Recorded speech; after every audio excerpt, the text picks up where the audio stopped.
Thanks for joining me again for part 2 of my series where I talk about the Dietary Guidelines for Healthy Americans and my experience following them for 30 days. So what this series is about is it's about can you eat healthy on a budget? And I define healthy as following the dietary guidelines, and on a budget means under $200 a month. Now, this is going to be part 2. The first part just introduced the dietary guidelines. We went over how we converted from the guidelines to essentially a list of foods that we need to eat every single day or every single week. And today we're going to dive into my meal plan. How did I convert the guidelines into a meal plan, and what did I actually eat every single day? Now, the next part in this series is going to go over shopping and cooking. So I talk about how I shopped for these foods, what I looked for, how did I price them, how did I find the cheapest, healthiest stuff in the grocery store. And then I'm going to finish up talking about the budget, as well as my take, my personal, professional opinion on the dietary guidelines. So let's jump to a screenshot, and we are going to look at the meal plan that I followed for the month. So let's take a look at the meal plan that I followed.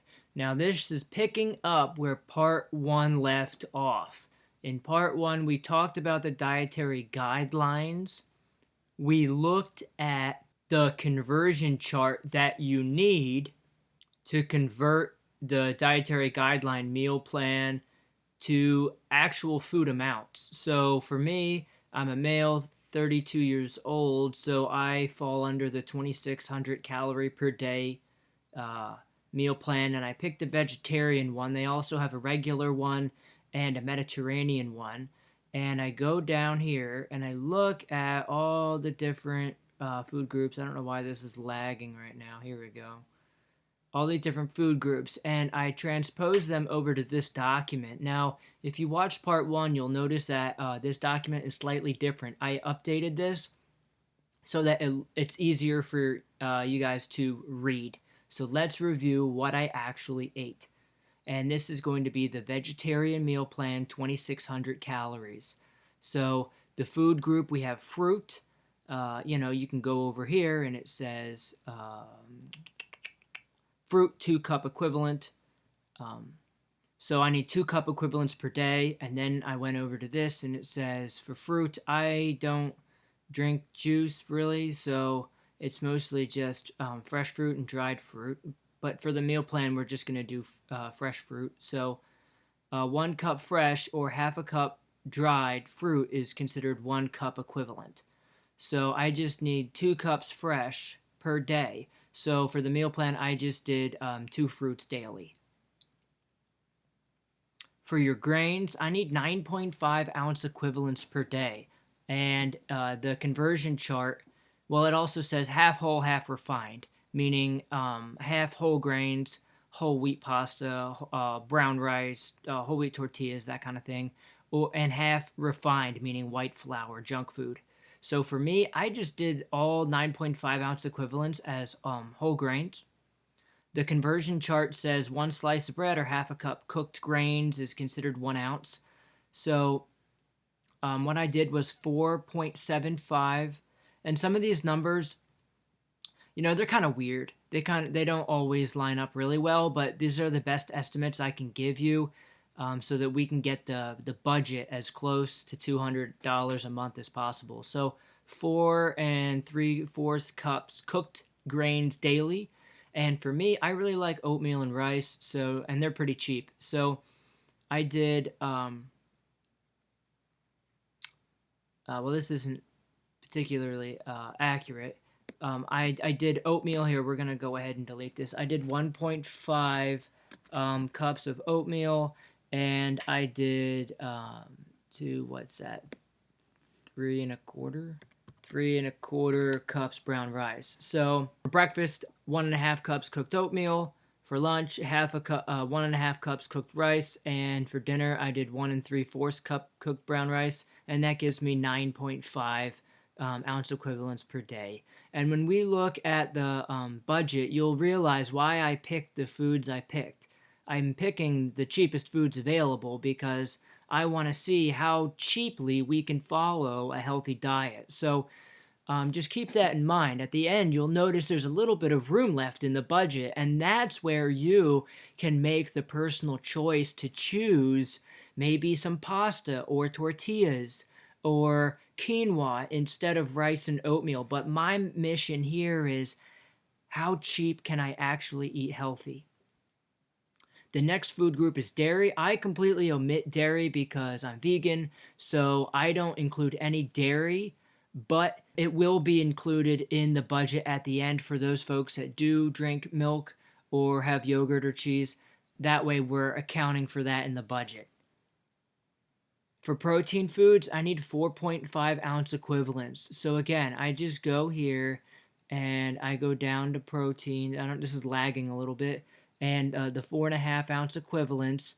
And then I come over here and it tells you exactly what your ounce equivalents are. So 1 ounce of meat is 1 ounce equivalent.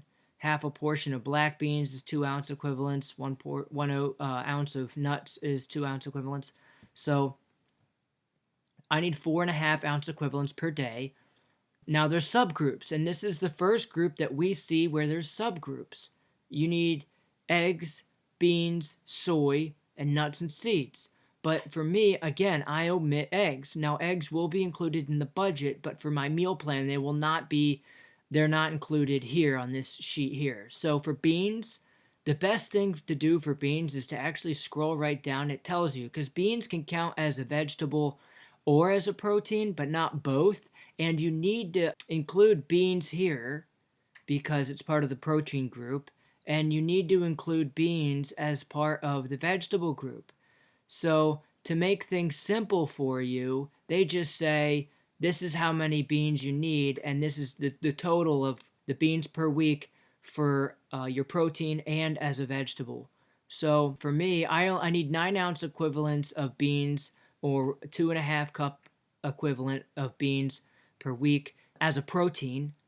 But keep in mind, I need more. See, I have it where total beans weekly, 5 cup equivalents. So 2.5 cup equivalents as vegetables per week, and 9-ounce equivalents per week, or 2.25 cup per week will count as protein.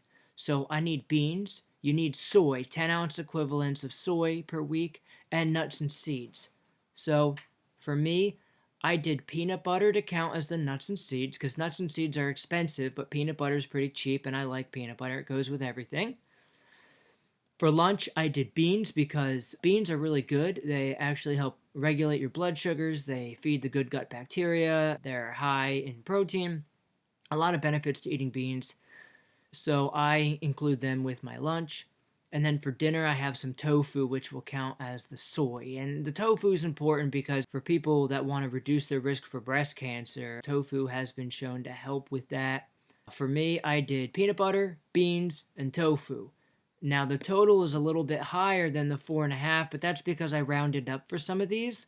And a part of that is because 1 ounce or 1.5 ounces of tofu is not a lot. And I don't want to get hungry, so I just rounded up for some of these just to make sure I'm not shorting the budget. Veggies, I need 3.5 cup equivalents per day. So 2 cups raw, 1 cup cooked is 1 cup. So I just did 2 cups of cooked vegetables for lunch and 1.5 cup cooked for veggies for dinner, for a total of 3.5 cups cooked daily. For the veggie subgroup, you'll notice that they want dark leafy green vegetables. They want red-orange vegetables. And these are some examples they give you that I put down below. They want beans to be counted as a vegetable too. But remember, here I'm actually meeting my bean need for the week for both protein and vegetable. Now, if you were just including them as a protein, you'd actually have to have more beans during the week because you also need to have them as a vegetable. Starchy vegetables and other vegetables. So for breakfast, I'm going to have my oatmeal, a banana, some peanut butter. I don't drink milk, but again, for the sake of the meal plan and budgeting, I include a glass of milk. And they also have eggs, if you noticed. They want you to eat eggs. Basically, I think it comes out to 3 a week, so a dozen a month. So I just averaged that in. So I don't know what that would be.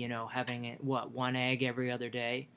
So this is zero point 0.7 cups raw, but cooked it'll be, when I come up here to my oatmeal. This is why I wrote this stuff down. It'll be 1.5 cups cooked oatmeal for 3/4 cup raw.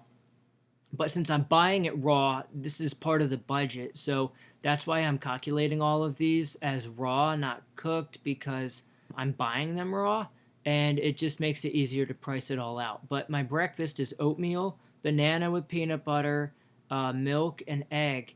And then for lunch, I have some brown rice, some beans, 2 cups cooked vegetable, another glass of milk, and my second fruit for the day, because you need to have 2 fruits. So I have a banana and an apple. I've had my grains here, and then for dinner I do more grains. I have a little bit more rice than I do at lunch because I'm a hungry guy. I like to eat a big dinner. So I have more brown rice for dinner. I have my tofu. This counts as my soy protein. I have the rest of my vegetable. I have my third glass of milk, and then I think I might have.